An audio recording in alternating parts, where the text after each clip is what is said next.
Hindi ako papayag na tuluyan kayong magkakabalikan ni RJ. Babalikan kita. At sisiguraduhin ko sa'yo na magsasama tayo habang buhay. Kung nagawa nga niya na patayin si Irene at saktan si Lynette, paano na kaya si Papa na hindi niya kaano-ano? I don't know, Beng. Minsan gusto kong maniwala na baka nga si Carlos ang dahilan, but another side tells me no. Malamang si Moira o kaya si Zoe ang may kinalaman sa pagbabago ng statement ni Dax. Maarte ka kaya? So alam mo yun, mahirap lang paniwalaan na papatulan mo si Dax. Pero after everything you did to me, medyo nag-iba yung perception ko sa'yo. I think I found a sister in you. I'm sorry, Annalyn, pero hindi talaga ako naniniwala kay Zoe. Malay ba natin kung pinagplanuhan nila ni Dax yun? Sa totoo lang, ako din eh. Parang iba yung kutob ko sa kanila. Thank God, hindi ka naniniwala kay Zoe. Kapatid ko pa rin si Zoe. At pinagdadasal ko na sana nga mali ako. Ew, kadiri. Mabuting mata mo siyang kakantay. Finally, bumaba na ang desisyon ng korte. Nag-grant na ang annulment ko kay Moira. Finally, I'm free! Makakalaya ka na. Malaya na ako! I'm freaking free!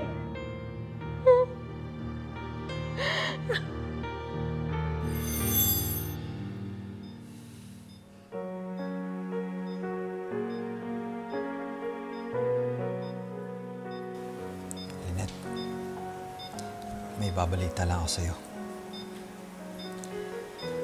Annulled na kami ni Moira. Finally, malaya na ako. At sa oras na maging malaya ka na rin kay Carlos, gusto ko sanang ituloy yung naumpisahan natin dati. Dahil hindi naman nawala yung pagmamahal ko sa'yo. Mahal pa rin kita, Lynette. At sana pag naayos na ang lahat, pumayag ka na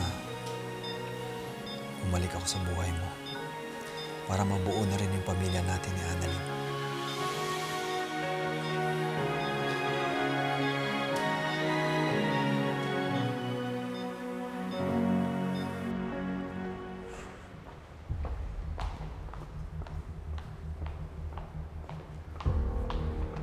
Ano?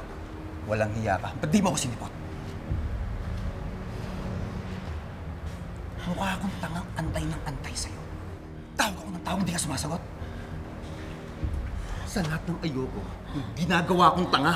Dax, ano ba? Nasasaktan ako. Talagang masasaktan ka. Lalo't pag nalaman kung niloloko mo lang ako. Bakit naman kita sisiputin? Ang dami kong ginagawa dito. Madami akong pasyente. Huwag mo akong inuuto. Alam kong kanina pang umaga tapos ang duty mo. Off mo ngayon, di ba? May emergency ako. Huwag mo akong pinagloloko. Alam ko yung ginagawa mo. Pinapasakay mo lang ako dahil nakuha mo na yung gusto mo. Sinasabi ko sa'yo, huwag mo akong paglolokohin dahil hindi mo magugustuhan yung gagawin mo. Makikita mo. Ito ka, Annalyn! Dax? Zoe? Ano ginagawa mo dito? May sasabihin lang ako.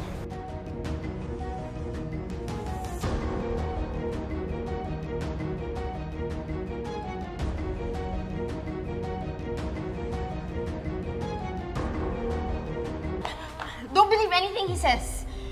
Hinaharas niya ako kanina pa. Ano? Eh, ba't ba nasa Apex yan? Kasi gusto niya makipag-date sa akin.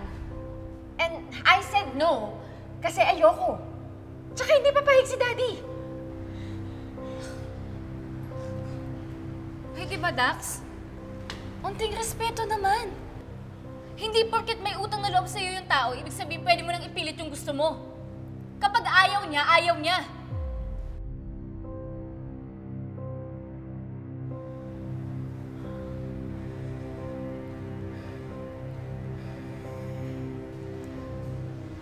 Sorry, Doc. Siguro naging Mataas lang yung expectation ko. Alam mo naman kung gaano ko kagusto yung kapatid mo.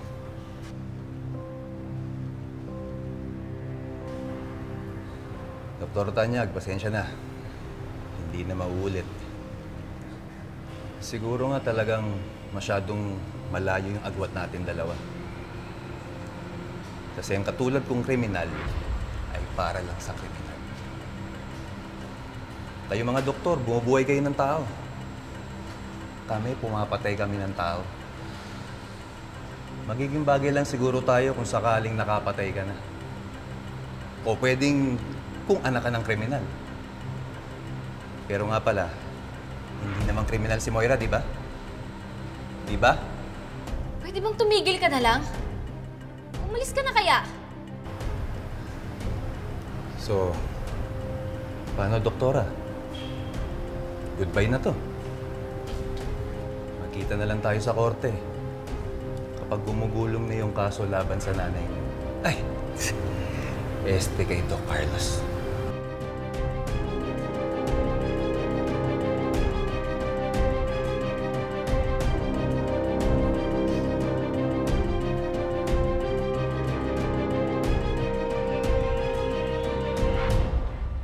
Okay ka lang? Dapat dun pinapabana sa Apex eh. Annalyn, wala naman magagawa yun eh. Baka lalo lang akong kulitin ni Dax pagka nalaman niya. Baka abangan pa ako sa labas. Or sa kondo ko. Kung saan man ako pumunta. Gusto mo, isumbong natin siya sa Witness Welfare Assistance? Hindi naman pwedeng wala tayong gagawin. Annalyn, may ginawa na tayo. We already talked to him. Tsaka sabi naman niya, di ba, hindi niya nauulitin yun. Sana nga, hindi niya ulitin. Annalyn, thank you for your concern. Pero state witness pa rin natin si Dax. Para sa case ni Lolo Pepe. And ayoko naman ma-jeopardize yun kapag may ginawa akong laban kay Dax. Baka mamaya sisihin pa ako ni Daddy or ni Tita Giselle. I mean, in a way, I owe him. Kasi kung hindi naman dahil sa kanya, hindi naman malilinis yung pangalan ni Mommy.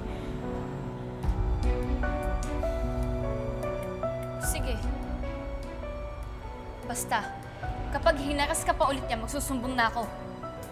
Annalyn, I assure you, okay, hindi na mauulit yun. Titigilan niya na ako.